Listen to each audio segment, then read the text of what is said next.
7:32 de la mañana, lunes 11 de marzo. Miguel estaba revisando los frenos del convoy de la línea 1 cuando su detector de metal emitió el pitido que había rezado por no volver a escuchar. 3 pulsos cortos, pausa, 3 pulsos largos. Era el patrón exacto que había aprendido a temer en Afganistán. En algún lugar de los túneles del metro de Madrid, una bomba militar estaba esperando la hora pico para matar a miles de personas. Y él era el único que sabía desactivarla. Miguel Rodríguez había trabajado en el mantenimiento del metro de Madrid durante exactamente 20 años, 3 meses y 12 días. No porque llevara la cuenta, aunque la llevaba como todo buen técnico, sino porque cada día había sido una elección consciente de permanecer invisible, anónimo, olvidado. Llevaba el mismo mono azul marino con el logo de Metro de Madrid bordado en el pecho izquierdo, las mismas botas de seguridad que había comprado en 2003 y cargaba la misma caja de herramientas que su supervisor le había asignado el primer día. Pero había una diferencia que nadie conocía. En el bolsillo derecho de su mono, donde otros técnicos guardaban destornilladores de repuesto o cables sueltos, Miguel llevaba un pequeño detector de explosivos militar modelo EOD-3, del tipo que había usado durante 15 años como sargento primero de la unidad de desactivación de explosivos del ejército español. Lo revisaba cada mañana antes de entrar a los túneles, no por paranoia, sino por experiencia. Porque cuando has desactivado 247 bombas en Irak, Afganistán y Kosovo, nunca dejas de escuchar. Y esa mañana, por primera vez en 2 décadas, el detector estaba gritando. Para entender completamente lo que estaba pasando en los túneles del metro de Madrid esa mañana de marzo, necesitamos regresar a una carretera polvorienta cerca de Helmand, Afganistán, en el año 2008. El sargento, primero Miguel Rodríguez, de 32 años, estaba arrodillado junto a un artefacto explosivo, improvisado que había sido cuidadosamente oculto bajo un puente que el convoy humanitario internacional necesitaba cruzar para llegar a un pueblo donde 3.000 civiles habían estado sin suministros médicos durante 6 semanas, debido a combates constantes entre fuerzas talibanes y tropas de la coalición. El dispositivo era sofisticado. 15 kilos de C-4 militar conectados a un sistema de detonación que había sido diseñado por ingenieros con entrenamiento formal en explosivos. No era el trabajo amateur de insurgentes locales. Era el producto de especialistas que entendían exactamente cómo maximizar daño contra vehículos blindados y personal militar. Miguel había llegado a Afganistán 6 meses antes, como parte de una unidad especializada que proporcionaba apoyo de desactivación de explosivos para operaciones humanitarias en zonas de conflicto. Su trabajo no era combatir insurgentes directamente, sino asegurar que rutas críticas permanecieran abiertas para que ayuda médica, alimentos y suministros pudieran llegar a poblaciones civiles que estaban atrapadas entre fuerzas en combate. Durante su carrera militar, Miguel había desarrollado una reputación como uno de los técnicos en explosivos más efectivos del ejército español. No porque fuera el más rápido, había otros más rápidos. No porque fuera el más inteligente, había ingenieros más brillantes. Su ventaja era algo diferente. Tenía la capacidad de pensar como los fabricantes de bombas. Los insurgentes, había aprendido Miguel, no eran diferentes de los ingenieros. Tenían patrones, preferencias, marcas distintivas. Estudiaban los métodos de desactivación que usaban las fuerzas de la coalición y constantemente adaptaban sus dispositivos para contrarrestar técnicas estándar. Pero Miguel había desarrollado algo que los manuales militares no enseñaban: la habilidad de reconstruir mentalmente el proceso que un fabricante de bombas había seguido al crear cada dispositivo específico. Podía ver no solo lo que el artefacto estaba diseñado para hacer, sino también por qué había sido construido de esa manera particular, qué vulnerabilidades el fabricante había tratado de explotar y cuáles habían sido sus prioridades al equilibrar poder destructivo contra facilidad de construcción. El dispositivo en Helmand había sido particularmente complejo. Tenía 3 sistemas de detonación: un detonador primario activado por presión, un sistema de respaldo activado por radiofrecuencia y un tercer mecanismo antimanipulación que detonaría la bomba si detectara intentos de desactivación. Miguel había pasado 47 minutos analizando el dispositivo antes de intentar cualquier intervención física. Había fotografiado cada componente desde múltiples ángulos, había trazado cada cable, había medido cada conexión eléctrica, había estudiado el dispositivo hasta que había entendido no solo cómo funcionaba, sino también la mentalidad de la persona que lo había construido. Entonces había comenzado el proceso más arriesgado de su carrera hasta ese momento. Primero, había aislado el sistema de radiofrecuencia usando un inhibidor de señales que bloqueaba todas las comunicaciones wireless en un radio de 200 metros. Segundo, había neutralizado el mecanismo antimanipulación, cortando un cable específico que la mayoría de los técnicos habrían evitado, porque parecía estar conectado al detonador principal. Tercero, había desactivado el sistema de presión, removiendo cuidadosamente 15 kilos de explosivo militar, de manera que no alterara la distribución de peso que mantenía inactivo el detonador. El proceso había tomado 2 horas y 23 minutos. Cuando había terminado, el convoy había podido cruzar el puente.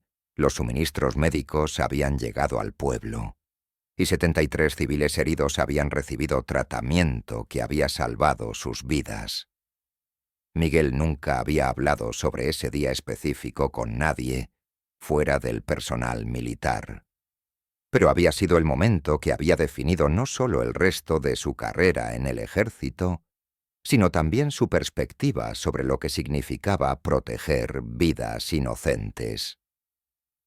Durante los siguientes 7 años, Miguel había sido desplegado en operaciones similares en Irak, Kosovo y varias misiones clasificadas en África del Norte. Había desactivado 247 dispositivos explosivos, había entrenado a 43 técnicos en explosivos de otros países y había desarrollado técnicas que habían sido adoptadas por unidades de desactivación a través de Europa. Su expediente militar había sido excepcional. Había recibido la Cruz del Mérito Militar con distintivo rojo, la Medalla del Ejército de Tierra y varias condecoraciones internacionales por operaciones que habían salvado miles de vidas civiles. Pero en 2010, a los 34 años, en la cima de una carrera que lo había establecido como uno de los especialistas en explosivos más respetados en las Fuerzas Armadas europeas, Miguel había tomado una decisión que había sorprendido a todos sus superiores. Había solicitado retiro del servicio activo. No por burnout, no por trauma de combate, sino por una realización que había cambiado fundamentalmente su perspectiva sobre dónde podía hacer la mayor diferencia en proteger vidas inocentes. El incidente que había precipitado su decisión había ocurrido durante su última operación militar, una misión en Kosovo, donde había sido llamado para desactivar bombas que habían sido plantadas en una estación de tren que transportaba 2000 pasajeros diarios, incluyendo cientos de niños que viajaban a escuelas en comunidades vecinas. La operación había sido técnicamente exitosa.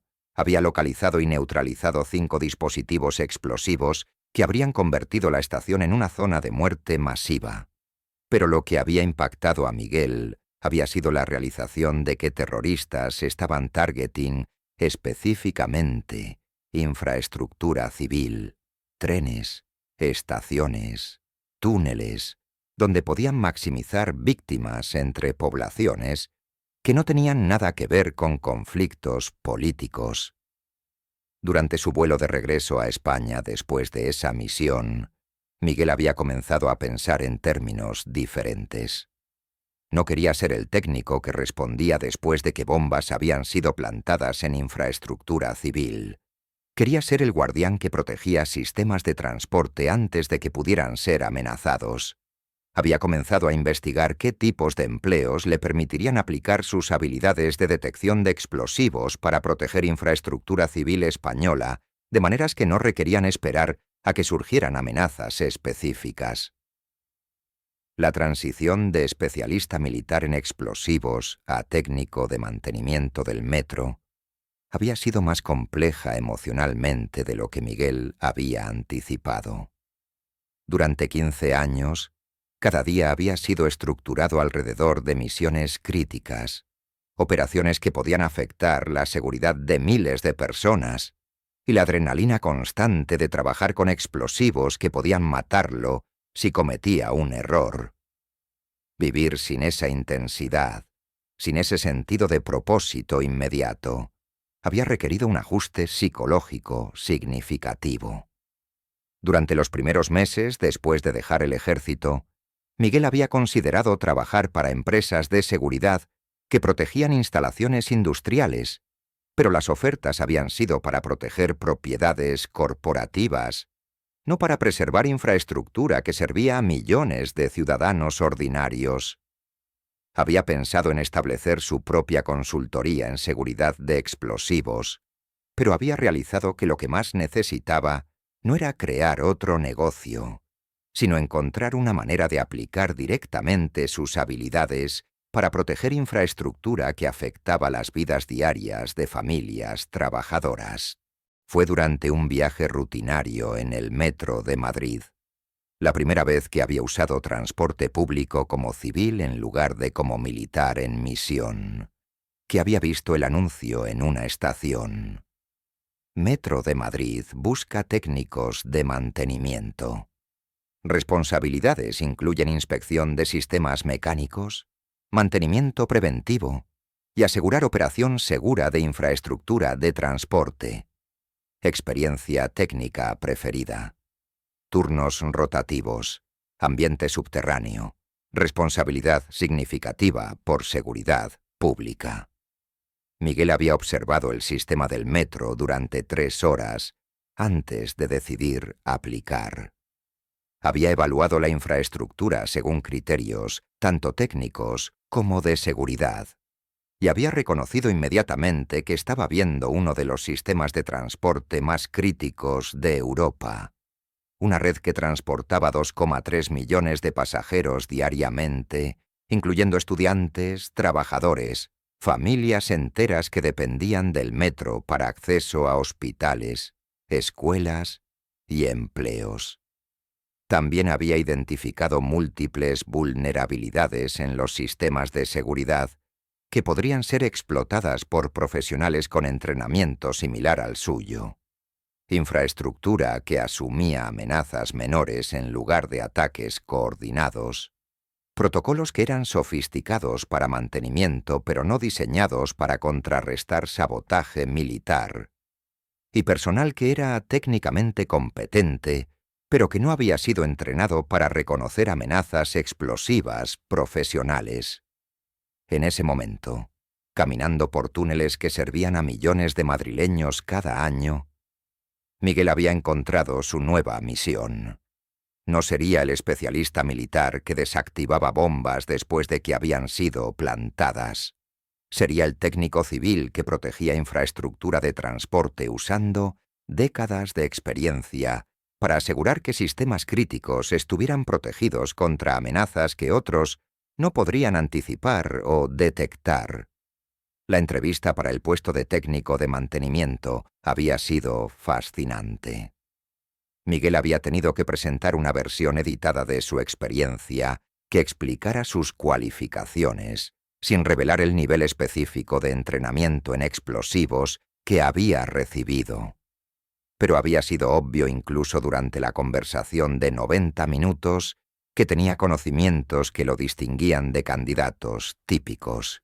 Había respondido preguntas sobre seguridad de infraestructura con ejemplos que habían hecho que el supervisor de mantenimiento lo mirara con curiosidad, pero que no había podido cuestionar porque las respuestas habían sido extraordinariamente completas. Había demostrado conocimiento de sistemas mecánicos que había impresionado incluso a ingenieros senior, aunque en realidad había sido resultado de años de analizar cómo diferentes tipos de maquinaria podían ser saboteados o protegidos. Más importante, había algo en su presencia, una competencia silenciosa, una atención a detalles de seguridad, que había hecho que todo el personal administrativo sintiera instintivamente que sería alguien en quien podrían confiar completamente con la infraestructura más crítica del sistema de transporte. Había sido contratado inmediatamente. Sus primeras semanas como técnico de mantenimiento habían sido una experiencia transformadora. Miguel había tenido que aprender a ver la infraestructura del metro no como objetivo potencial para explosivos, sino como sistema vital que necesitaba funcionar perfectamente para que millones de personas pudieran vivir sus vidas normales. Había comenzado a estudiar cada componente bajo su responsabilidad, no solo para memorizar procedimientos de mantenimiento, sino para entender la historia, la ingeniería y la importancia social que hacían que cada túnel, cada estación, cada kilómetro de vías fuera esencial para el funcionamiento de Madrid. Pero también había aplicado metodologías de protección que ningún técnico de metro había usado antes. Durante su primera semana, había memorizado no solo la ubicación de cada sistema mecánico, sino también las vulnerabilidades estructurales de la infraestructura. ¿Qué túneles podrían ser dañados para maximizar interrupción del servicio? ¿Cuáles estaciones proporcionaban acceso a sistemas críticos? ¿Dónde estaban los puntos de acceso que podrían ser usados para sabotaje? Había estudiado los patrones de tráfico de pasajeros, identificando horarios y rutas que maximizarían víctimas si alguien quisiera atacar el sistema. Horas pico cuando las estaciones estaban más llenas, eventos especiales que concentraban grandes números de personas en ubicaciones específicas, rutas que transportaban estudiantes y familias en horarios predecibles. Había desarrollado relaciones con personal de seguridad de otros sistemas de transporte europeos, no por cortesía profesional, sino para establecer una red de inteligencia informal que le permitiera detectar patrones de amenazas contra infraestructura de transporte que podrían indicar riesgos específicos para el metro de Madrid, y había comenzado a implementar discretamente medidas de protección adicionales, presentándolas como mejoras de mantenimiento en lugar de upgrades de seguridad. Durante su segundo mes como empleado, Miguel había detectado y reportado discretamente su primera amenaza potencial seria. Había notado a 2 hombres que habían visitado múltiples estaciones durante 3 semanas, siempre en horarios de menor tráfico, alegando ser ingenieros consultores, pero cuyos patrones de movimiento habían sugerido que estaban memorizando accesos de mantenimiento en lugar de evaluar sistemas mecánicos. Sus técnicas de observación habían sido demasiado específicas para consultores legítimos. Fotografías que capturaban ubicaciones de cajas de control eléctrico en lugar de arquitectura general, mediciones que documentaban distancias entre sistemas críticos y salidas de emergencia, coordinación entre los 2 individuos que había sugerido entrenamiento operacional. En lugar de alertar inmediatamente a las autoridades, lo cual podría no haber resultado en arrestos por sospechas que podrían no haber sido suficientes para condenas, Miguel había coordinado con supervisores del metro para modificar discretamente los códigos de acceso y protocolos de seguridad para sistemas que los sospechosos habían estado documentando. También había proporcionado descripciones detalladas a contactos en servicios de seguridad. Había asegurado que las cámaras del metro capturaran imágenes de alta calidad de los visitantes sospechosos. Y había desarrollado planes de contingencia en caso de que la vigilancia escalara hacia una operación real. Los dos hombres habían aparecido 3 veces más. Habían notado los cambios en protocolos y la documentación mejorada de sus visitas, y nunca habían regresado. Miguel había prevenido lo que probablemente habría sido un intento serio de sabotaje, sin que nadie además de supervisores del metro supiera que había habido una amenaza. Durante los siguientes 20 años, Miguel había perfeccionado este tipo de protección anticipativa.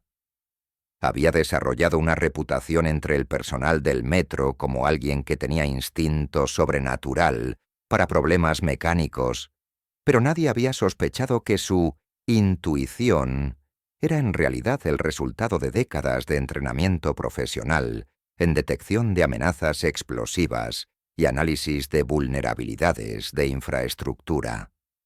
Había identificado y reportado 73 situaciones sospechosas durante sus años como técnico.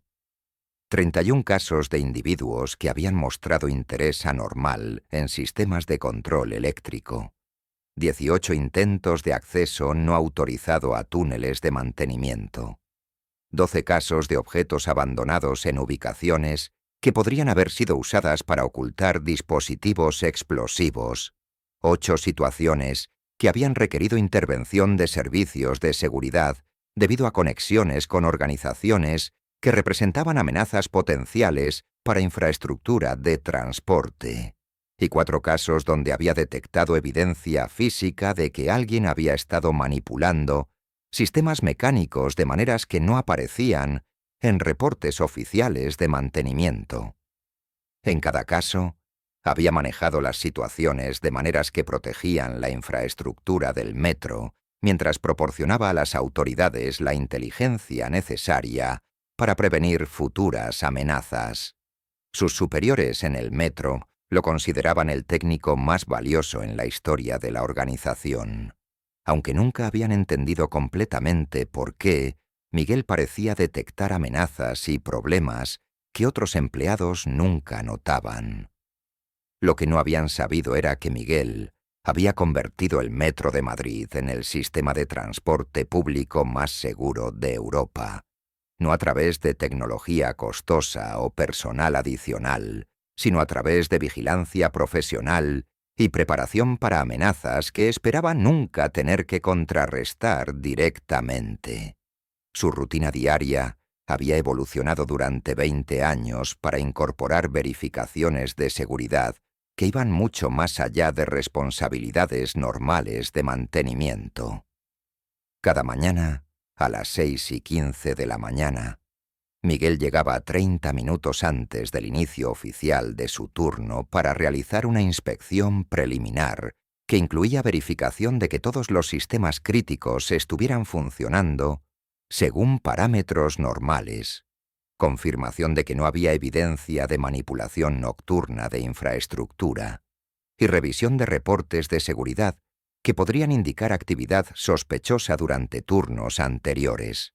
Durante sus rondas oficiales de mantenimiento, Miguel aplicaba protocolos que había desarrollado para detectar señales de sabotaje que personal estándar no habría reconocido.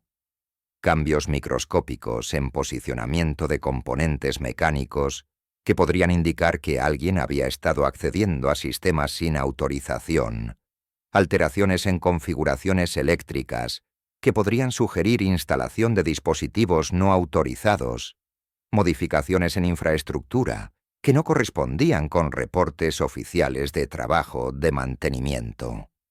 Más importante, Miguel mantenía constante vigilancia para patrones que había aprendido a reconocer como preliminares a ataques contra sistemas de transporte. Aumentos en actividad de reconocimiento alrededor de estaciones críticas, cambios en comportamiento de pasajeros que podrían indicar que información sobre horarios y rutas estaba siendo recopilada para propósitos hostiles, aparición de individuos con perfiles técnicos que mostraban interés anormal en aspectos de infraestructura que no eran visibles al público general. El lunes 11 de marzo había comenzado como cualquier otro día durante los últimos 20 años. Miguel había llegado al centro de mantenimiento a las 6:15 de la mañana. Había revisado los reportes del turno nocturno y había comenzado su rutina matutina verificando que todos los sistemas estuvieran funcionando según especificaciones normales.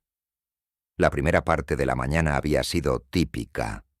Inspección de que todos los trenes estuvieran en condiciones operacionales, verificación de que los sistemas de señalización estuvieran funcionando correctamente, confirmación de que la infraestructura eléctrica estuviera proporcionando energía estable a todas las líneas.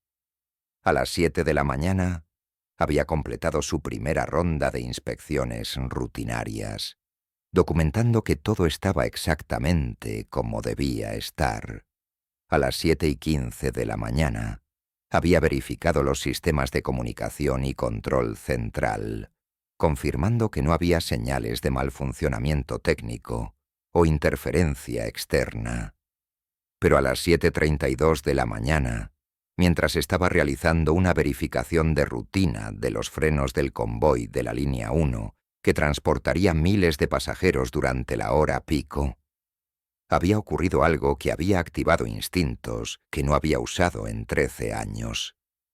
Su detector personal EOD-3 había comenzado a emitir el patrón de señales que había aprendido a temer durante 15 años en zonas de combate.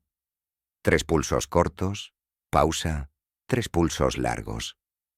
SOS en código Morse, pero no era una llamada de socorro.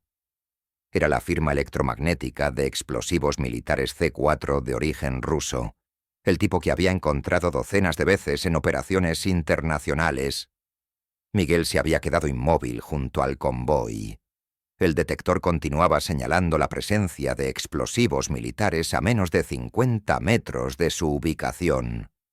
Sus manos, que habían permanecido firmes mientras desconectaba cables de bombas que podían volar varios edificios, ahora temblaban ligeramente mientras procesaba las implicaciones de lo que estaba detectando.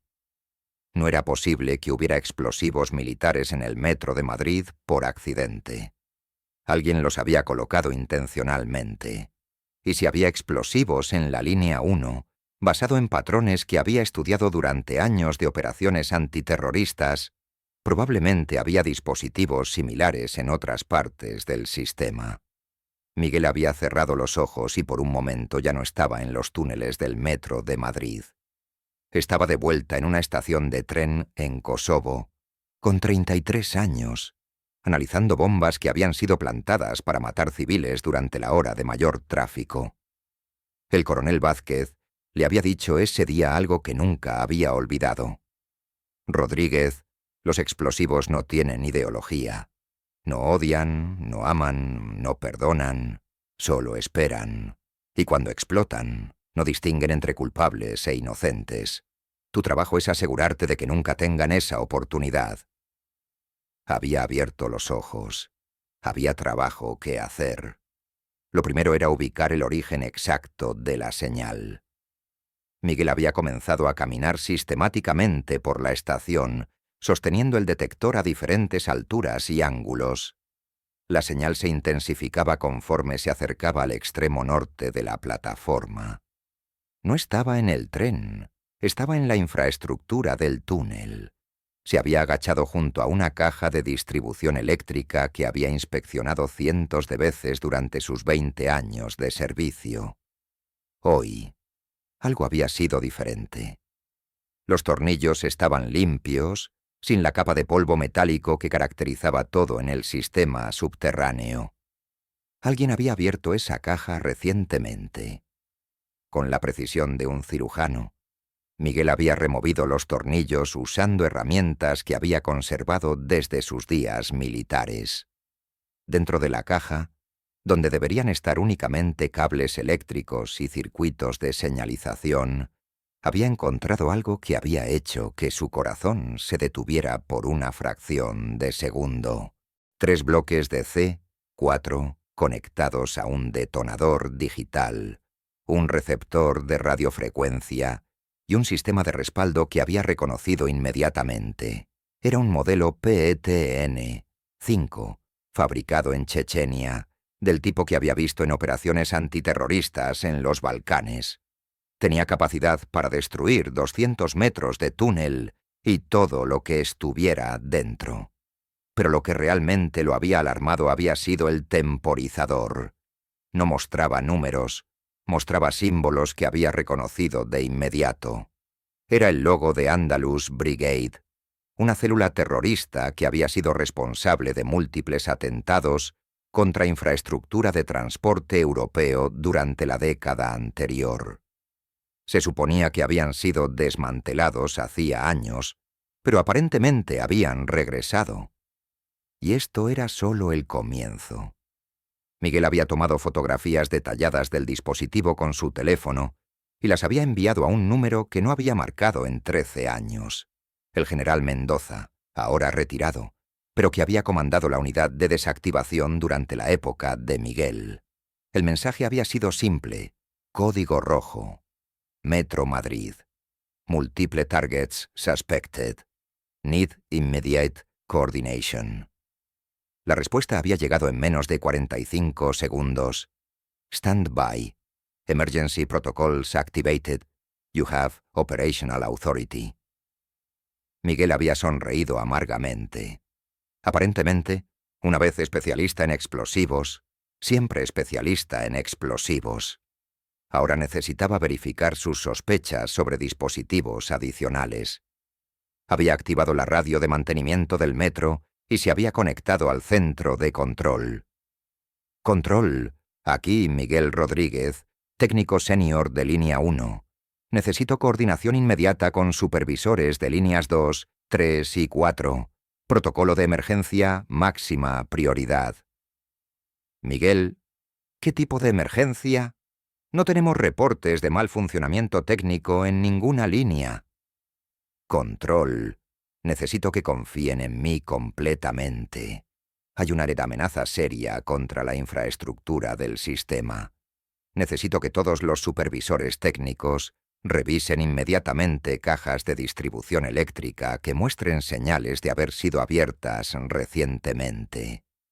Busquen tornillos limpios, cables que no coincidan con especificaciones originales, cualquier cosa que parezca fuera de lugar. Y necesito que activen discretamente protocolos de evacuación de emergencia. Ahora. Había habido una pausa. Miguel había trabajado con el mismo equipo durante 2 décadas. Nunca había pedido nada, nunca había causado problemas, nunca había exagerado situaciones. Si Miguel Rodríguez estaba solicitando protocolos de emergencia máxima, había una razón seria. Entendido, Miguel. Activando coordinación de emergencia. ¿Necesitas apoyo técnico especializado? Negativo, por ahora. Yo coordino desde campo. Mantengan comunicación abierta. Miguel había terminado la comunicación y se había dirigido hacia la línea 2. Mientras caminaba por los túneles de conexión que había recorrido durante 20 años, su mente había regresado automáticamente al entrenamiento militar. Respiración controlada. Análisis secuencial de amenazas. Priorización de objetivos según riesgo para vidas civiles. La línea 2 estaba a 400 metros a través de los túneles de mantenimiento. Miguel había hecho esa caminata miles de veces, pero nunca con la certeza de que cada paso lo acercaba a otra bomba. El detector continuaba señalando múltiples fuentes de explosivos militares. Al llegar a la estación Sol de la línea 2, el patrón se había repetido exactamente. Caja de distribución eléctrica, tornillos limpios y adentro el mismo dispositivo PTN-5 con el logo de Andalus Brigade. Pero este dispositivo había tenido una diferencia que había llenado a Miguel de horror. Un cable adicional se extendía hacia las vías. Miguel había seguido el cable y había descubierto que no era solo una bomba para destruir la estación. Estaba conectada directamente a los rieles eléctricos que alimentaban todo el sistema. Cuando explotara, no solo destruiría la infraestructura local, sino que causaría un incendio eléctrico que se extendería por kilómetros de túneles, potencialmente atrapando a miles de pasajeros bajo tierra. Miguel había revisado su reloj. 7:52 de la mañana. 8 minutos para la hora pico. En 8 minutos, las estaciones comenzarían a llenarse de estudiantes dirigiéndose a universidades, trabajadores viajando a oficinas, familias llevando niños a escuelas y hospitales. Había tomado más fotografías y las había enviado al general Mendoza con un mensaje adicional. Multiple devices confirmed. Electrical grid integration detected. Estimated casualties if detonation occurs during peak hours, 3,000 plus fatalities, 8,000 plus injuries. Need bomb, squad, ETA. La respuesta había sido inmediata. Bomb squad dispatched. ETA 18 minutes. Can you maintain safe perimeter? Miguel había mirado la bomba, luego había mirado hacia el túnel donde en pocos minutos llegarían los primeros trenes llenos de pasajeros. 18 minutos era una eternidad en el mundo de los explosivos. Y demasiado tiempo para las millas de personas que estaban a punto de convertirse en víctimas de la operación terrorista más masiva jamás intentada en suelo español. Negativo en el perímetro, procediendo con el desarme del campo. Los civiles no pueden esperar 18 minutos. Miguel, retírate inmediatamente. Esa es una orden directa del mando. Con todo respeto, general, ahora soy un contratista civil y hay 2.000 personas a punto de subir a trenes que van a explotar. Miguel había apagado el teléfono. Durante 15 años en el ejército, había desarrollado una reputación como el desactivador más efectivo de la unidad. No porque fuera el más rápido, había otros más rápidos, no porque fuera el más inteligente, había ingenieros más brillantes. Su ventaja le había sido algo diferente. Tenía la capacidad de pensar como los fabricantes de bombas. Los terroristas no eran diferentes de los ingenieros militares que se había enfrentado en zonas de combate. Tenían patrones, preferencias, marcas distintivas. Y Miguel había estudiado los métodos de la Brigada Andaluz durante años cuando había trabajado en operaciones antiterroristas en Europa. El PTN-5 tenía 3 sistemas de seguridad. Un detonador primario activado por radio, un sistema de respaldo activado por vibración y un tercer mecanismo antimanipulación que detonaría la bomba si detectaba intentos de desactivación. Pero Miguel conocía un detalle que los manuales de desactivación no incluían. Los fabricantes chechenos siempre incluían una falla de diseño específica. Era su firma, su forma de mantener control sobre las bombas que vendían. El sistema antimanipulación tenía un retraso de 12 segundos, tiempo suficiente para que el fabricante original pudiera abortar la detonación si fuera necesario. 12 segundos. En el mundo de los explosivos, era una eternidad y un parpadeo al mismo tiempo. Miguel había extraído un conjunto de herramientas que había conservado de sus días militares. Cortadores de alambre de precisión, multímetro y un pequeño dispositivo que había tomado del ejército antes de su retiro. Un inhibidor de frecuencias que podía bloquear señales de radio en una radio de 100 metros. Primero, había activado el inhibidor. Eso evitaría que alguien detonara las bombas remotamente. Pero también significaba que tenía un tiempo limitado antes de que los terroristas se dieran cuenta de que algo había salido mal y activaban sistemas de respaldo. Segundo, había comenzado a trazar los cables.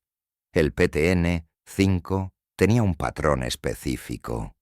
Cable rojo al detonador primario, cable azul al sistema de respaldo, cable amarillo a la antimanipulación. Pero los fabricantes chechenos siempre invertían los colores del cable azul y amarillo para confundir a técnicos que usaran protocolos estándar. Miguel había cortado el cable amarillo. La pantalla del dispositivo había parpadeado una vez, luego se había estabilizado. Sistema de respaldo desactivado.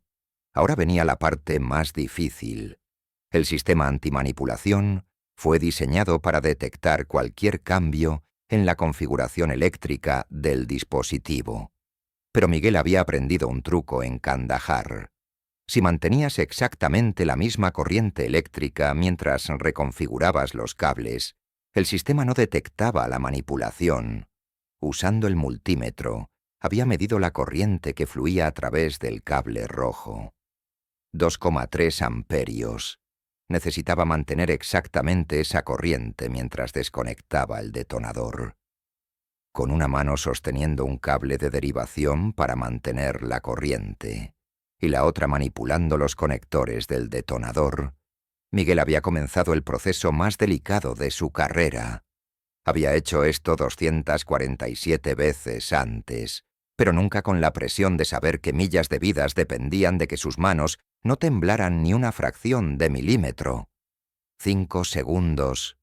Desconecte el primer conector. 7 segundos. Insertar el cable de derivación. 10 segundos. Retirar el detonador del explosivo. 12 segundos. La pantalla se había apagado. La primera bomba estaba desactivada. Miguel se había permitido respirar por primera vez en 10 minutos.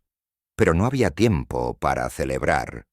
Según sus cálculos, había al menos 2 bombas más en las líneas 3 y 4, y posiblemente otras que no había detectado aún. Había revisado su reloj. 7:58 de la mañana. 2 minutos para la hora pico. Había activado la radio. Control Miguel. Primer dispositivo en línea, 2 neutralizado. Confirmando múltiples amenazas adicionales. Proceeding to línea 3. Mantengan evacuación discreta, pero aceleren el proceso. Miguel, ¿qué diablos está pasando? ¿Dispositivo? ¿De qué estás hablando? Explosivos militares plantados por terroristas. Les explico después. Ahora confíen en mí y sigan mis instrucciones exactamente. La carrera hacia la línea 3 había sido la más larga de su vida. 600 metros de túneles, subiendo 2 niveles, cruzando la estación principal, donde ya comenzaban a llegar los primeros pasajeros matutinos. Miguel había corrido como no había corrido desde sus días de entrenamiento militar básico, cargando 15 kilos de herramientas y equipo de desactivación.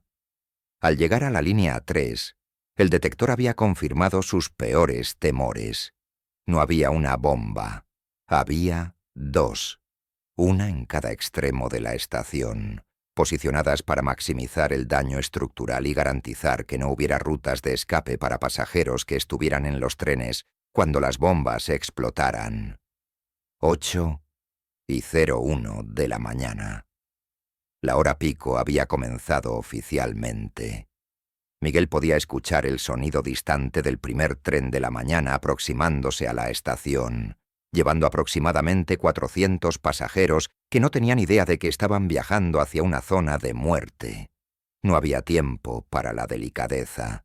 Miguel había tomado una decisión que habría horrorizado a cualquier manual de desactivación. Decidió neutralizar ambas bombas simultáneamente, usando el inhibidor de frecuencias para bloquear cualquier señal de detonación remota.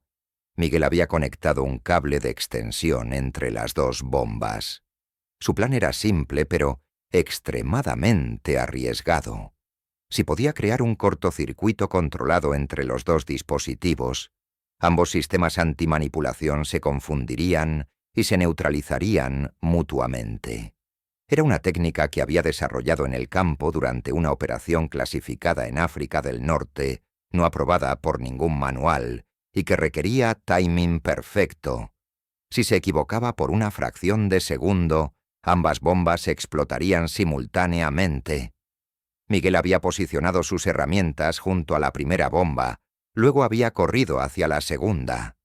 Necesitaba activar ambos procesos de desactivación con menos de 3 segundos de diferencia. Primera bomba. Había cortado el cable amarillo a las 8 horas 3 minutos y 15 segundos. Había corrido 40 metros en menos de 2 segundos. Segunda bomba. Había cortado el cable amarillo a las 8 horas 3 minutos 17 segundos. Ambas pantallas habían parpadeado. Luego se habían estabilizado. Los sistemas de respaldo estaban desactivados, pero ahora venía la parte más arriesgada. Había regresado a la primera bomba y había comenzado el proceso de derivación eléctrica. Pero esta vez, en lugar de mantener la corriente estable, la había aumentado gradualmente. Su teoría era que si ambas bombas detectaban exactamente el mismo cambio de corriente al mismo tiempo, sus sistemas antimanipulación se cancelarían mutuamente. A las 8 horas 4 minutos y 30 segundos, había desconectado el detonador de la primera bomba. Había corrido hacia la segunda bomba. A las 8 horas 4 minutos y 33 segundos, había desconectado el detonador de la segunda bomba. Ambas pantallas se habían apagado simultáneamente. Miguel se había desplomado contra la pared del túnel, respirando pesadamente. En 47 años de vida, nunca había sentido tanto alivio. Pero su trabajo no había terminado. Todavía faltaba verificar la línea 4 y posiblemente otras ubicaciones. Había activado la radio. Control, Miguel. 3 dispositivos neutralizados en líneas 1, 2 y 3. Necesito confirmación inmediata de inspección en línea 4 y todas las estaciones de conexión. Y necesito que coordinen con servicios de emergencia. Tenemos evidencia de operación terrorista masiva. Miguel, la unidad de explosivos está en camino. ETA, 5 minutos. Dicen que necesitan hablar contigo inmediatamente. Entendido. Proceeding to línea 4 para verificación final. La verificación de la línea 4 había revelado una cuarta bomba. Está conectada al sistema de ventilación principal. Si hubiera explotado, habría distribuido gases tóxicos por todo el sistema subterráneo, potencialmente matando a cualquiera que estuviera en los túneles. Miguel había desactivado el cuarto dispositivo usando las mismas técnicas, pero esta vez con la ventaja de que las unidades especializadas de la policía habían comenzado a llegar y habían establecido un perímetro de seguridad que le permitía trabajar sin la presión de pasajeros civiles cerca. A las 8:23 de la mañana, cuando las fuerzas de respuesta coordinadas por el general Mendoza habían llegado al metro, Miguel había neutralizado 4 dispositivos explosivos que habrían convertido el sistema de transporte de Madrid en una zona de masacre masiva. 5 minutos después, Miguel se había encontrado cara a cara con el capitán Herrera de la Unidad de Desactivación de Explosivos de la Guardia Civil. Era un hombre joven, probablemente de la edad que Miguel tenía cuando había comenzado en el ejército.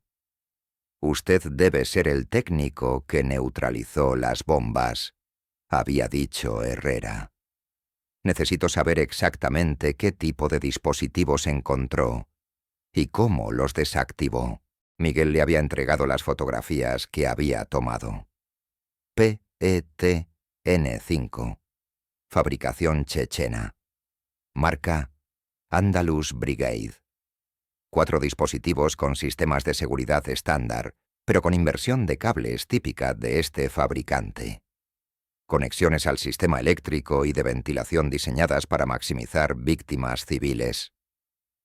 Herrera había estudiado las fotografías.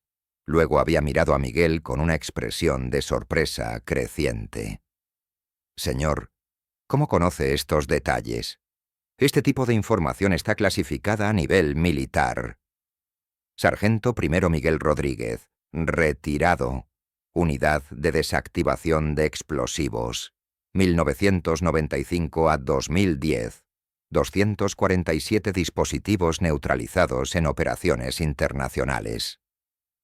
La expresión de Herrera había cambiado completamente. Señor, he leído sobre usted en los manuales de entrenamiento. La operación de Helmand, el incidente de Kosovo, las misiones clasificadas en África. Es un honor conocerlo. Miguel había sonreído tristemente. Capitán, el honor es mío. Pero necesitamos enfocarnos en encontrar a los responsables de esto. Andalus Brigade se suponía que estaba desmantelada. Sí, señor. Tenemos equipos de inteligencia investigando. Pero, si me permite preguntar, ¿por qué trabajaba como técnico de metro? Miguel había mirado hacia los túneles donde había pasado las últimas 2 décadas de su vida, donde había encontrado una forma de servir sin gloria, sin reconocimiento, sin que nadie supiera lo que había sacrificado. Capitán, después de 15 años desactivando bombas en zonas de guerra, necesitaba encontrar una forma de proteger infraestructura civil antes de que fuera atacada, no después. Este metro transporta 2.3 millones de personas cada día. Familias, estudiantes, trabajadores, abuelos llevando a sus nietos al hospital. Durante 20 años, he mantenido este sistema funcionando para que esas personas puedan vivir sus vidas normales. No hay mayor honor que eso. Herrera había sentido con respeto. ¿Qué va a hacer ahora? Con su experiencia, podríamos usar su ayuda permanente en la unidad. Miguel había considerado la oferta por un momento. Luego había negado con la cabeza. Gracias, capitán, pero mi lugar está aquí. Aunque tal vez podríamos implementar algunos protocolos de seguridad adicionales. No me gustaría que algo así volviera a pasar. Durante las siguientes 8 horas, Miguel había trabajado con la unidad de explosivos y servicios de inteligencia para asegurar que no hubiera dispositivos adicionales en el sistema de metro. Habían encontrado evidencia de reconocimiento terrorista en 6 estaciones adicionales, pero las 4 bombas que Miguel había neutralizado habían sido los únicos dispositivos que habían sido realmente instalados. La investigación posterior había revelado que Andalus Brigade había estado planeando el ataque durante 5 años. El objetivo había sido detonar las bombas durante la hora pico del lunes por la mañana, cuando el metro transporta el mayor número de pasajeros de la semana. Las estimaciones de víctimas habrían sido de más de 3.000 muertos y 8.000 heridos, convirtiéndolo en el ataque terrorista más letal en la historia de España.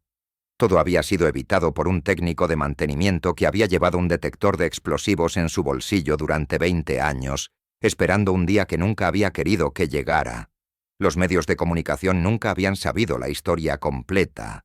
Los informes oficiales habían mencionado una amenaza de seguridad neutralizada por personal especializado, pero nunca habían mencionado nombres específicos. Miguel había insistido en permanecer anónimo. La única consecuencia visible había sido que Miguel había sido promovido a supervisor de seguridad del Metro de Madrid. Su primera iniciativa había sido implementar un programa de entrenamiento para todos los técnicos de mantenimiento, enseñándoles a identificar señales de manipulación en la infraestructura. No necesitan saber desactivar bombas, les había explicado durante la primera sesión de entrenamiento. Solo necesitan saber cuándo algo no está bien. La vigilancia es el 90% de la seguridad. Carmen Vega había sido una de sus primeras estudiantes. Era una técnica de 28 años que había sido contratada 2 meses antes del incidente. Durante el entrenamiento de Miguel, había demostrado una aptitud excepcional para detectar anomalías en sistemas mecánicos. Miguel le había preguntado durante una sesión práctica: ¿cómo desarrollaste esta habilidad para notar detalles que otros no ven? Miguel había sonreído mientras inspeccionaba una caja de control que habían modificado para simular sabotaje. Carmen, la observación es una habilidad que se desarrolla. Primero aprendes a mirar, luego aprendes a ver, finalmente aprendes a entender lo que ves. ¿Pero no es agotador estar siempre alerta? Miguel se había detenido y la había mirado directamente. Carmen, estar alerta no es una carga, es un regalo. Cada día que nada explota, cada día que las familias llegan seguras a casa, cada día que los niños van a la escuela sin miedo, esos son días que hemos ganado. Durante los siguientes 5 años, el programa de Miguel había sido adoptado por sistemas de transporte público en más de 30 ciudades europeas. Se había convertido en el estándar internacional para seguridad preventiva en infraestructura de transporte. Luis Santos, un ingeniero de 35 años que había trabajado con Miguel durante 3 años después del incidente, había sido promovido para dirigir implementación de protocolos de seguridad en el sistema de metro de Barcelona. Miguel me enseñó que la ingeniería no se trata solo de hacer que las cosas funcionen, había explicado Luis durante una conferencia internacional sobre seguridad de transporte. Se trata de hacer que las cosas funcionen de manera que protejan a las personas que dependen de ellas. Elena Martínez, una supervisora de mantenimiento que había conocido a Miguel durante sus últimos años de servicio, había establecido una consultoría especializada en seguridad de infraestructura de transporte que ahora trabajaba con sistemas de metro en 12 países. Miguel nos mostró que la verdadera seguridad no viene de tecnología costosa, había dicho Elena. Viene de personas que entienden que su trabajo es proteger la infraestructura que permite que la sociedad funcione.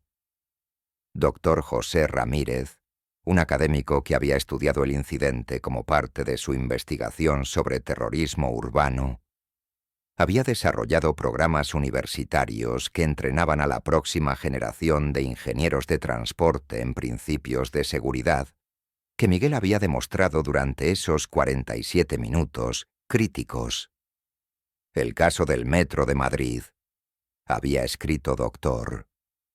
Ramírez en su libro sobre seguridad de infraestructura, demuestra que la protección más efectiva contra amenazas sofisticadas no siempre requiere sistemas complejos. A veces requiere una persona con la experiencia correcta en el lugar correcto en el momento correcto, dispuesta a usar habilidades que había esperado nunca necesitar de nuevo. Pero el impacto más importante había sido en la percepción de la seguridad del transporte público a nivel internacional. Durante los 10 años que habían seguido al incidente, ningún sistema de metro europeo había experimentado un ataque terrorista exitoso. Los protocolos desarrollados por Miguel habían sido adoptados por ciudades desde Londres hasta Istambul, desde París hasta Roma. Las técnicas que había desarrollado para detectar amenazas explosivas habían sido adaptadas para proteger otros tipos de infraestructura crítica: aeropuertos, estaciones de tren, puentes, túneles y sistemas de distribución de energía. Miguel nunca me había hablado públicamente sobre los eventos del 11 de marzo. Cuando periodistas ocasionalmente habían intentado entrevistarlo, él había declinado cortésmente. No hay historia que contar, había dicho. Solo hice mi trabajo. Pero los que trabajaban con él habían sabido la verdad. Los técnicos más jóvenes habían notado cómo Miguel todavía llevaba su pequeño detector, cómo todavía inspeccionaba cada sistema con la misma intensidad, cómo todavía llegaba temprano y se quedaba tarde. Isabela Reyes, una técnica de 31 años que había sido entrenada por Miguel, una vez le había preguntado: «Miguel, después de todo lo que has visto, ¿no te cansas de estar siempre vigilante?». Miguel había sonreído mientras revisaba un conjunto de cables que había inspeccionado miles de veces antes. Isabela, la vigilancia no es una carga, es un privilegio. Cada día que nada falla, cada día que las familias llegan seguras a casa, cada día que los estudiantes van a clase sin preocupaciones, esos son días que hemos protegido. Pero ¿no extrañas la acción, la adrenalina de tu vida anterior? Miguel se había detenido y la había mirado directamente. Isabela, la adrenalina es lo que sientes cuando algo sale mal. El verdadero éxito es cuando nada emocionante sucede, cuando todo funciona tan bien que nadie se da cuenta del trabajo que hiciste para que así fuera. En 2028, Miguel se había jubilado oficialmente del Metro de Madrid. Su ceremonia de despedida había sido pequeña. Solo sus compañeros de trabajo más cercanos y algunos oficiales militares que habían insistido en asistir. Durante su discurso de despedida, Miguel había dicho algo que todos los presentes recordarían para siempre. Durante 15 años, mi trabajo fue evitar que las cosas explotaran. Durante 25 años, mi trabajo fue mantener las cosas funcionando. He aprendido que no hay mucha diferencia entre las dos tareas. En ambos casos, se trata de prestar atención a los detalles que otros no ven, de cuidar las cosas que otros dan por sentado, y de recordar que detrás de cada cable, cada tornillo, cada sistema que mantenemos, hay vidas humanas que dependen de que hagamos nuestro trabajo correctamente. No busquen la gloria, no busquen el reconocimiento, busquen la satisfacción de saber que hicieron su parte para que el mundo funcione un poco mejor. Y recuerden, los verdaderos héroes no son los que están en los titulares, son los que evitan que haya titulares trágicos. Después de su jubilación, Miguel se había mudado a un pequeño apartamento cerca de Toledo. Cultivaba un jardín, leía libros de historia militar, y una vez al mes viajaba a Madrid para visitar a sus antiguos compañeros de trabajo y verificar que los protocolos que había desarrollado siguieran funcionando correctamente. Nunca se había dejado de llevar su pequeño detector de explosivos. Viejas costumbres, había dicho cuando alguien le había preguntado. Pero los que lo conocían mejor habían sabido que no era solo costumbre. Era la comprensión de que, sin importar dónde esté o qué esté haciendo, siempre hay infraestructura que proteger, y siempre hay alguien que podría necesitar que estés alerta. En 2030, 2 años después de su jubilación, Miguel había recibido una llamada del general Mendoza. «Miguel, necesitamos tu ayuda con algo. Hay una situación en el metro de Barcelona». Miguel había sonreído mientras cargaba su vieja caja de herramientas en su coche. Aparentemente, la jubilación era solo una palabra, porque algunos trabajos nunca terminan realmente. Solo esperan el momento adecuado para comenzar de nuevo. En 2035, a los 59 años, Miguel había sido llamado para asesorar en la implementación de protocolos de seguridad para el nuevo sistema de metro de Medellín, Colombia. Su experiencia en Madrid había sido estudiada por ingenieros de transporte en toda América Latina. «Señor Rodríguez», le había dicho el director del proyecto, «queremos construir un sistema que sea tan seguro como el que usted protegió en Madrid». Miguel había sonreído. «No construyan un sistema que dependa de una persona como yo. Construyan un sistema donde cada empleado entienda que su trabajo es proteger a las familias que usan el transporte público cada día». Durante su consultoría en Medellín, Miguel había entrenado a 200 técnicos en principios de seguridad preventiva. Había establecido protocolos que ahora protegían a 1.500.000 pasajeros diarios en el sistema de transporte más moderno de América del Sur. Carlos Jiménez Un joven ingeniero que había trabajado directamente con Miguel durante 6 meses, había sido tan inspirado por la filosofía de protección silenciosa que había decidido especializarse en seguridad de infraestructura. Miguel me enseñó que no trabajamos para una empresa de transporte, había explicado Carlos. Trabajamos para cada madre que lleva a su hijo al hospital, cada estudiante que va a la universidad, cada abuelo que visita a su familia. Esa es la diferencia entre tener un empleo y tener una misión. 5 años después, Carlos había sido contratado para dirigir seguridad para el nuevo sistema de metro de Bogotá, aplicando principios que había aprendido de Miguel para proteger a 2 millones de pasajeros adicionales. La red de profesionales que había sido influenciada por Miguel había crecido para incluir especialistas en seguridad de transporte en 23 países. Cada uno había llevado su filosofía de protección preventiva a nuevos contextos, adaptando sus técnicas para diferentes amenazas y diferentes culturas. En 2040, a los 64 años, Miguel había recibido una invitación que había considerado declinar. Una ceremonia internacional organizada por la Asociación Mundial de Transporte Público para honrar a individuos que habían hecho contribuciones excepcionales a la seguridad de infraestructura global. No le había gustado la atención pública.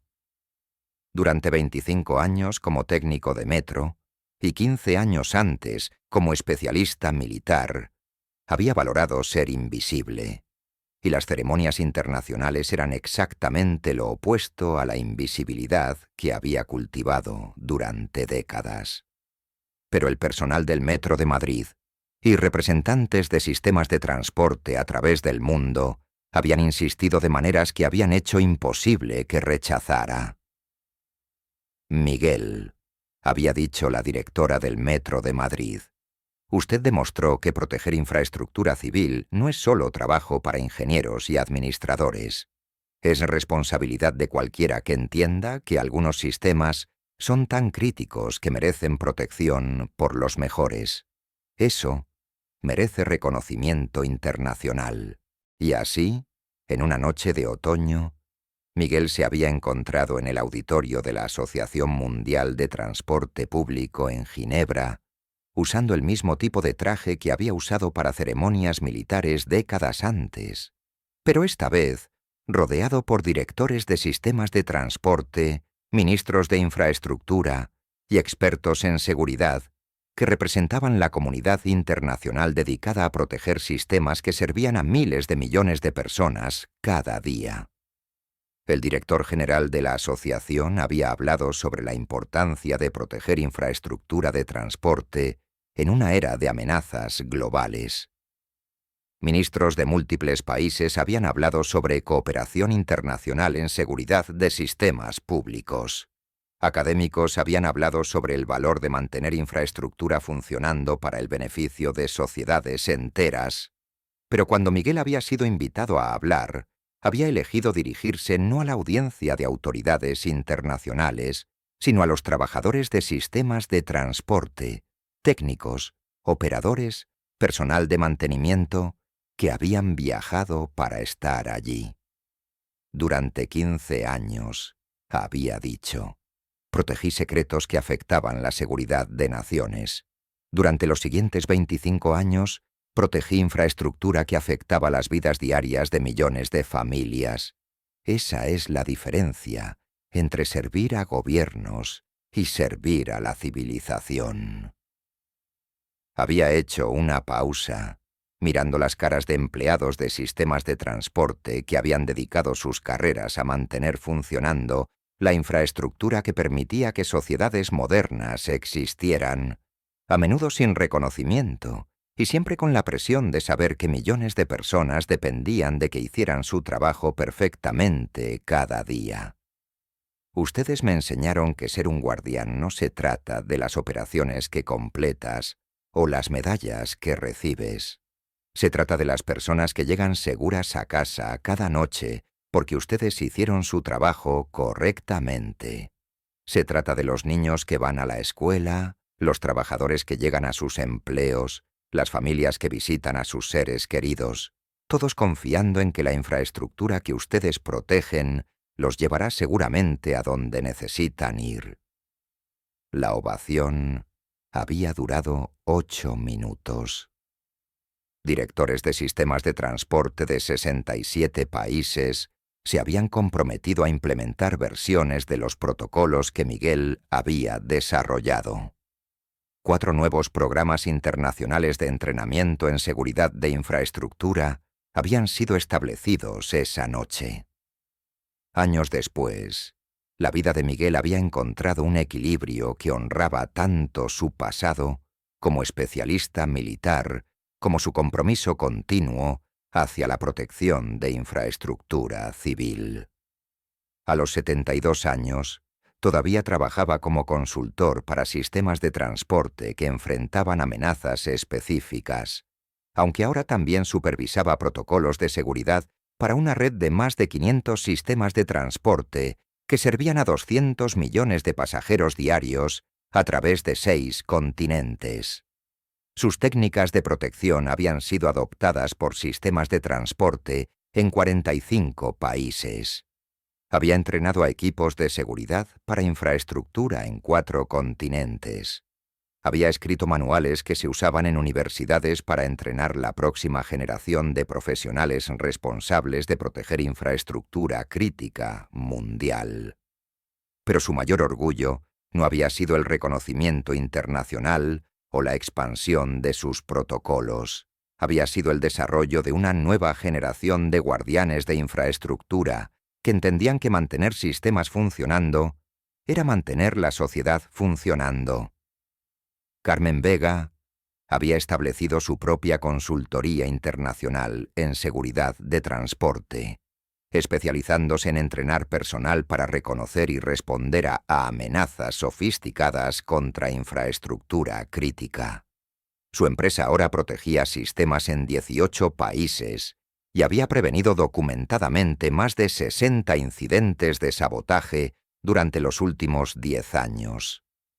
Luis Santos había desarrollado programas tecnológicos que habían graduado a más de 800 especialistas en protección de infraestructura, cada uno entrenado para entender que proteger sistemas de transporte requería más que conocimiento técnico, requería vigilancia constante y preparación para amenazas que la mayoría de las personas nunca considerarían.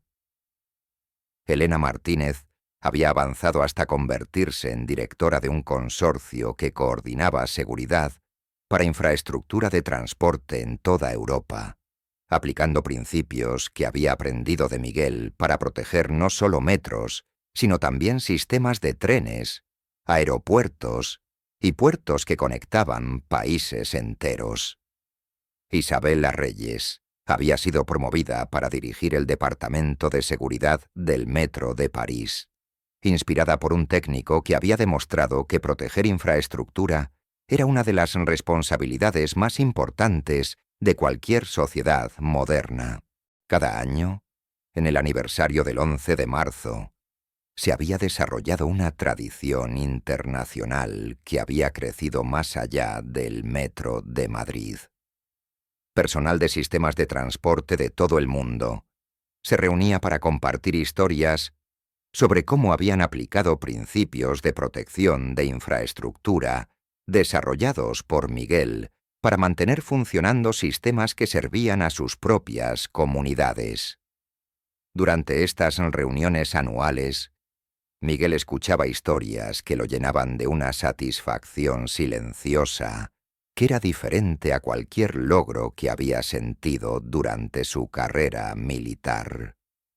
Un supervisor del Metro de Londres contaba cómo había usado técnicas de observación enseñadas por Miguel para identificar una red de saboteadores que estaban planeando interrumpir el servicio durante los Juegos Olímpicos, salvando la reputación internacional del sistema de transporte británico.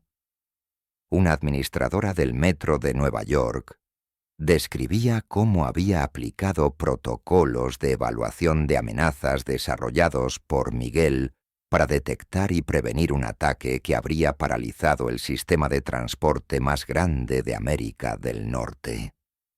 Un técnico del metro de Tokio explicaba cómo había usado métodos de detección de anomalías adaptados por Miguel para exponer a empleados corruptos que estaban vendiendo información sobre horarios y rutas a organizaciones criminales. Estas historias representaban algo que Miguel había llegado a entender como su verdadero legado. No las técnicas específicas que había enseñado o los protocolos que había desarrollado, sino la filosofía que había transmitido de que proteger infraestructura era proteger el derecho de las personas a vivir vidas normales en una sociedad que funcionaba. A los 77 años, Miguel había comenzado a considerar la posibilidad de retirarse completamente de su trabajo de consultoría. Su cuerpo, que había resistido décadas de operaciones militares de alto estrés y trabajo físicamente demandante en túneles subterráneos, había comenzado a mostrar signos de desgaste que ya no podía ignorar completamente. Pero cada vez que había mencionado la posibilidad de reducir sus responsabilidades, había enfrentado resistencia de una fuente que había llegado a ser más importante para él que cualquier reconocimiento oficial. Trabajadores de sistemas de transporte de todo el mundo que habían venido a verlo, como el mentor que había demostrado que su trabajo no era solo mantenimiento, era protección de la sociedad. «Señor Miguel», le había dicho un joven técnico del metro de Sao Paulo que había viajado específicamente para encontrarse con él. «Leí sobre lo que hizo en Madrid, en la universidad. Quería conocer al hombre que demostró que proteger infraestructura es tan importante como construirla». Conversaciones como esa habían hecho que Miguel reconsiderara su definición de retiro. En lugar de dejar completamente su trabajo de consultoría, había desarrollado un plan que le permitiría continuar su trabajo de mentoría internacional mientras reducía su carga de viajes y responsabilidades operacionales. Había comenzado a entrenar a un sucesor para su trabajo de consultoría.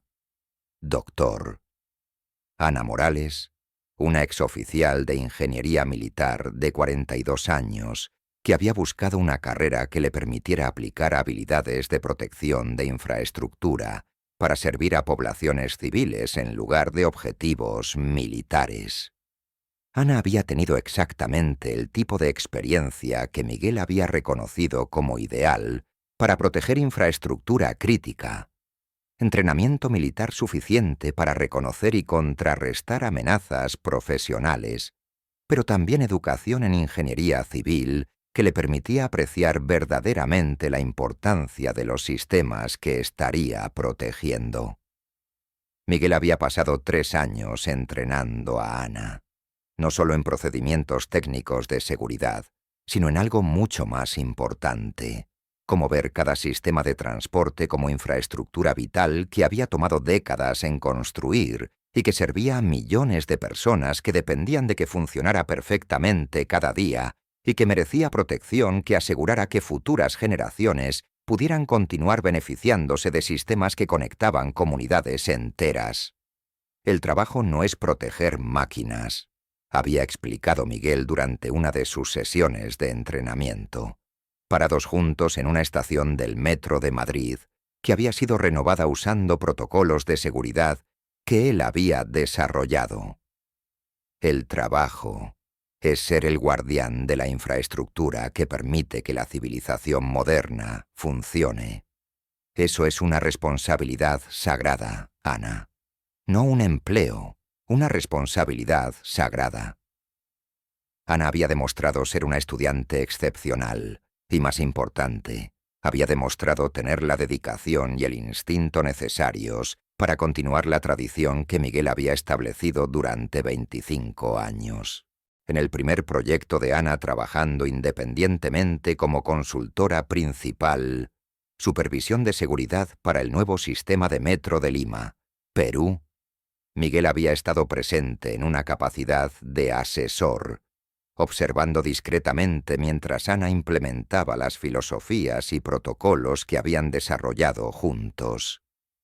Había visto a Ana entrenar a equipos de técnicos peruanos, no solo en procedimientos de mantenimiento, sino en la importancia de entender que estaban protegiendo infraestructura que transformaría las vidas de 10 millones de habitantes de Lima. Había escuchado su voz profesional al coordinar con autoridades locales para establecer protocolos de respuesta de emergencia que podían manejar tanto amenazas técnicas como de seguridad. Había observado cómo Ana había evaluado el contexto político y social único de Perú para adaptar técnicas de protección que habían sido desarrolladas en España para necesidades específicas de América del Sur. Cuando el proyecto había sido completado y el sistema de metro de Lima había comenzado operaciones con niveles de seguridad que excedían estándares internacionales, Miguel había sentido algo que no había experimentado desde que había entrenado sus primeros estudiantes en Madrid.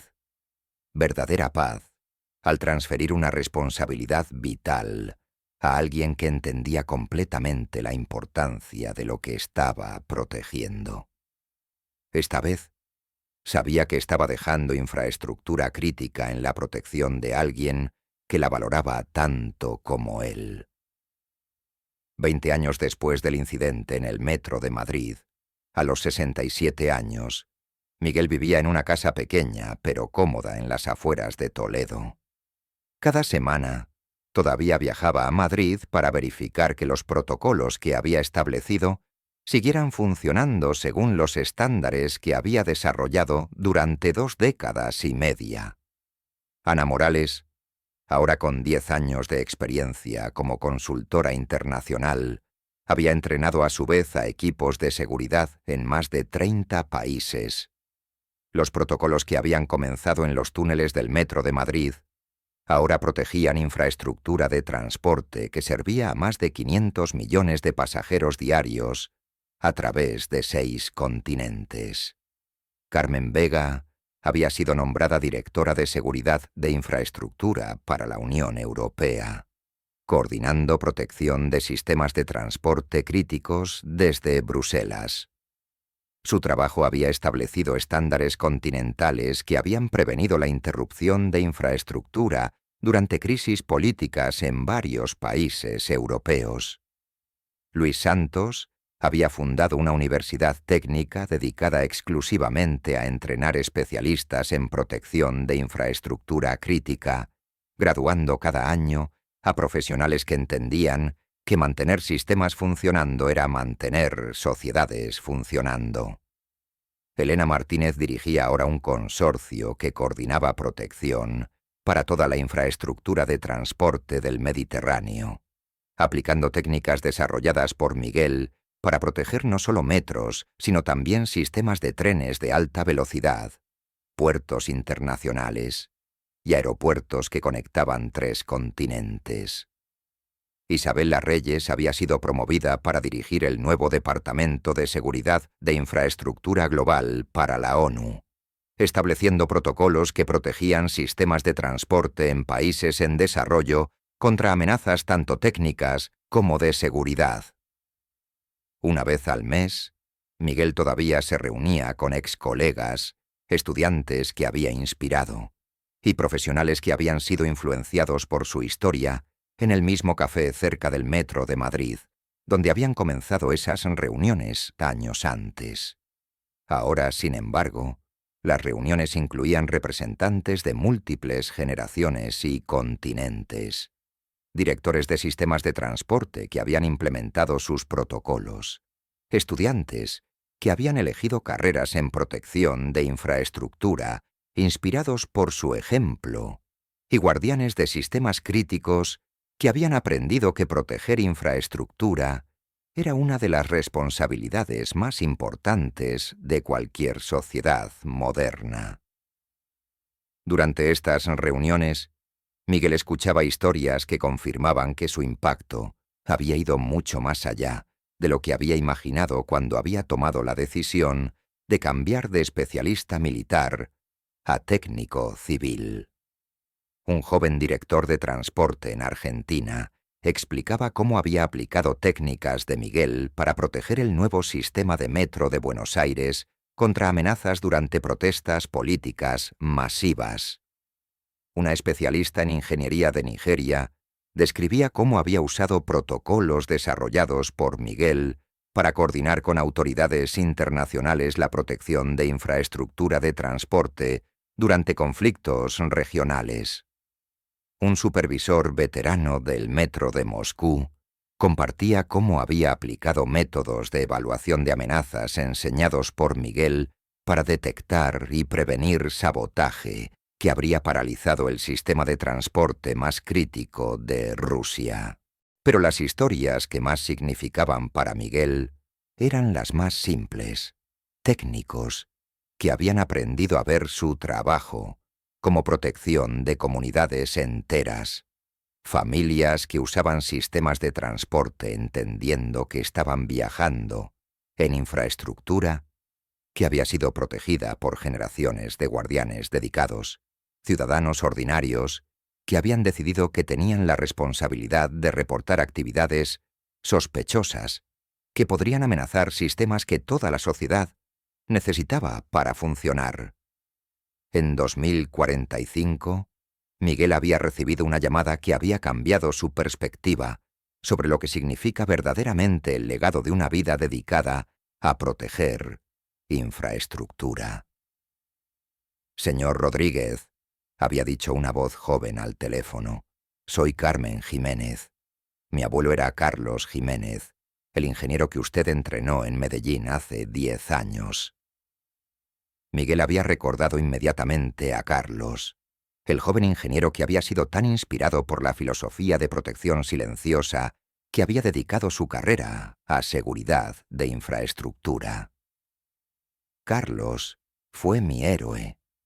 Había continuado Carmen. Murió el año pasado, pero antes de morir me contó la historia de cómo usted le enseñó que trabajaba para cada familia que usa transporte público, no solo para una empresa. Esa historia cambió mi vida. Carmen había explicado que había decidido estudiar ingeniería de transporte, específicamente porque quería continuar el trabajo que su abuelo había comenzado después de conocer a Miguel. Acababa de graduarse de la universidad y había sido contratada para trabajar en el nuevo sistema de metro de Quito, Ecuador. Quería llamarlo, había dicho Carmen, porque mi abuelo me dijo que si alguna vez tuviera la oportunidad, debería agradecerle por enseñarle que proteger infraestructura es proteger el futuro. Después de esa llamada, Miguel había realizado algo que nunca antes había considerado completamente: que el impacto de dedicar una vida a proteger infraestructura no se medía solo en sistemas que habían sido protegidos o amenazas que habían sido prevenidas. Se medía en generaciones de personas que habían aprendido que la infraestructura que permite que la sociedad funcione merece ser protegida por los mejores guardianes que cada generación puede proporcionar.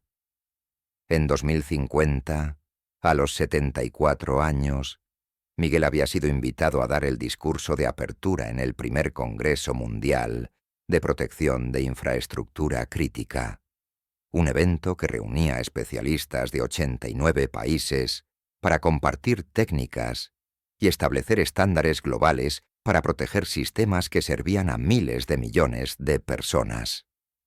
Había sido la primera vez en su vida que había aceptado ser el orador principal en un evento internacional, y había tomado la decisión específicamente porque quería asegurar que el mensaje que compartía fuera sobre el futuro de la protección de infraestructura, no sobre el pasado. Durante mi carrera, había dicho Miguel frente a una audiencia de 3.000 especialistas en protección de infraestructura, he aprendido que la amenaza más grande para la infraestructura crítica no son los terroristas, no son los saboteadores, no son las fallas técnicas, La amenaza más grande es que tomemos la infraestructura por sentado. Había hecho una pausa, mirando las caras de profesionales que dedicaban sus vidas a proteger sistemas que la mayoría de las personas nunca notaban hasta que dejaban de funcionar. Cada día, miles de millones de personas dependen de infraestructura que fue construida por generaciones anteriores y que es mantenida por ustedes. Trenes que los llevan al trabajo, electricidad que alimenta sus hogares, agua que sale de sus grifos, internet que los conecta con el mundo. Esa infraestructura representa la mayor colaboración en la historia humana. Generaciones trabajando juntas para crear sistemas que permiten que la civilización moderna exista. Su trabajo no es solo mantener máquinas funcionando. Su trabajo es preservar la herencia de la humanidad para futuras generaciones. Y esa es la responsabilidad más noble que cualquier sociedad puede dar a sus ciudadanos. La ovación había durado 15 minutos. Representantes de 89 países se habían comprometido a establecer nuevos estándares internacionales basados en principios que Miguel había desarrollado durante 5 décadas de proteger infraestructura crítica. Pero más importante para Miguel había sido lo que había pasado después del Congreso. Cientos de jóvenes profesionales se habían acercado para compartir historias sobre cómo habían sido inspirados a dedicar sus carreras a protección de infraestructura y para comprometerse a continuar el trabajo que generaciones anteriores habían comenzado. Miguel Rodríguez nos enseña que el heroísmo no siempre viene en la forma que esperamos.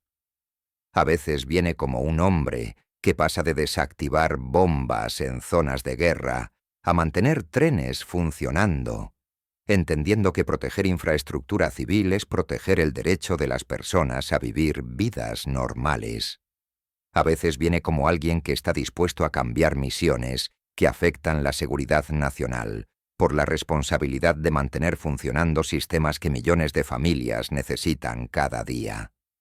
Y a veces viene como un mentor que enseña a toda una generación que la verdadera fortaleza de una sociedad no está en su poder militar o económico, sino en su capacidad de construir, mantener y proteger infraestructura que permite que futuras generaciones tengan vidas mejores que las nuestras. Miguel nos muestra que la protección más noble es a menudo la más silenciosa. No son las operaciones que aparecen en noticias o los reconocimientos que se publican en periódicos. Es la vigilancia constante de personas que han decidido que la infraestructura que permite que la sociedad funcione merece ser protegida por los mejores guardianes que podemos proporcionar. En un mundo donde infraestructura crítica está constantemente amenazada por conflictos, crimen y negligencia, necesitamos recordar que siempre hay guardianes silenciosos que han elegido dedicar sus vidas a preservar sistemas que definen cómo vivimos como sociedades modernas. ¿Conocen a alguien como Miguel? ¿Alguien que ha dedicado su vida a proteger infraestructura que todos usamos?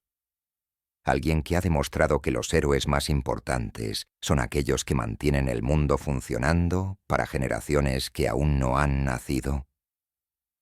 Compartan su historia en los comentarios. Díganme desde qué ciudad están viendo esto. Y si creen que historias como la de Miguel Rodríguez necesitan ser contadas y recordadas, suscríbanse a nuestro canal para apoyar nuestro trabajo de honrar a los guardianes silenciosos que protegen los sistemas de los cuales depende la humanidad. Porque en un mundo donde la infraestructura puede ser destruida en horas, pero toma décadas para construir, necesitamos recordar que también hay protectores dedicados a asegurar que futuras generaciones puedan beneficiarse de sistemas que nosotros hemos tenido el privilegio de usar. Algunos héroes protegen países, otros protegen la infraestructura que permite que los países funcionen. Y a veces, Los más importantes son aquellos que pasan décadas asegurándose de que nunca tengamos que descubrir cuán caótico sería el mundo sin los sistemas que han elegido custodiar. En los túneles bajo Madrid, en las estaciones que sirven a millones de pasajeros cada año. Todavía hay placas discretas que recuerdan a empleados que la vigilancia es el precio de la seguridad. No mencionan nombres, no cuentan historias dramáticas. Solo recuerdan a cada técnico, cada supervisor, cada empleado que su trabajo es mantener funcionando la infraestructura que permite que una de las ciudades más grandes de Europa pueda existir. Y en algún lugar, en algún túnel, en algún momento, cuando las amenazas parecen imposibles de detectar, todavía hay guardianes que llevan pequeños detectores en sus bolsillos, no por paranoia, sino por la comprensión de que proteger infraestructura es proteger el derecho de la humanidad a tener un futuro que funcione. Porque en el mundo de Miguel Rodríguez, la diferencia entre una sociedad que funciona y una que colapsa a veces son solo 3 pulsos cortos, una pausa y 3 pulsos largos. Y la diferencia entre la civilización y el caos es tener a la persona correcta en el lugar correcto, con las herramientas correctas y el valor para usarlas cuando nadie más puede.